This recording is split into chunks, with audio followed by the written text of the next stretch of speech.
Manningham Mayoral Report by Jim GRIVAS, Manningham Mayor.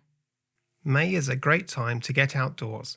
The cooler weather makes for perfect morning walks along the Manningham Trail, a bike ride through Ruffy Lake Park, or a stroll to the local shops. This month, I'd like to share some exciting news that I think will resonate with anyone who loves getting around Manningham on foot or by bike. We've just released our first draft active transport strategy for community consultation, and we want to hear from you. The draft Active Transport Strategy 2026 to 2036 is our 10-year plan to make walking, cycling, scooting, and other forms of active travel safer, easier, and more connected right across Manningham. This is the first time we've brought all these modes together in a single integrated strategy, replacing older documents like the Bicycle Strategy and Walk Manningham Plan, which date back to 2013 and 2011 respectively. A lot has changed since then, and this new strategy reflects where our community is today and where we want to be by 2036. As many of you will know, Manningham is unique in that we're the only metropolitan council in Melbourne without a train or tram system, which makes our walking and cycling network all that more important. The strategy is built around 6 themes: safety, inclusion and empowerment, community health, connectivity, equitable priority, and future planning.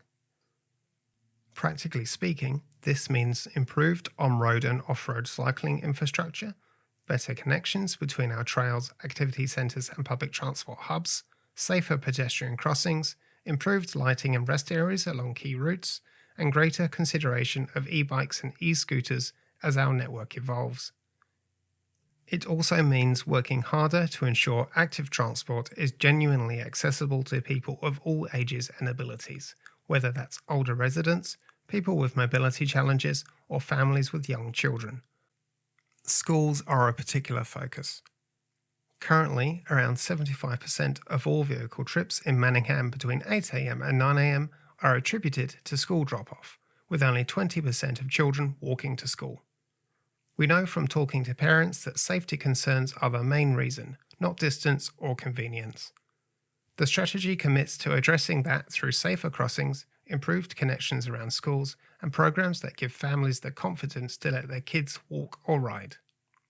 Around 44% of all trips originating in Manningham are less than 5 kilometres, which is within comfortable walking or cycling distance for many people. This means there's a real opportunity in the numbers. With the right infrastructure and a network people feel safe using, many of those trips could be made actively rather than by car. That's good for congestion, emissions, community health, and for livability across the municipality. The strategy has already been shaped by community feedback gathered in 2025.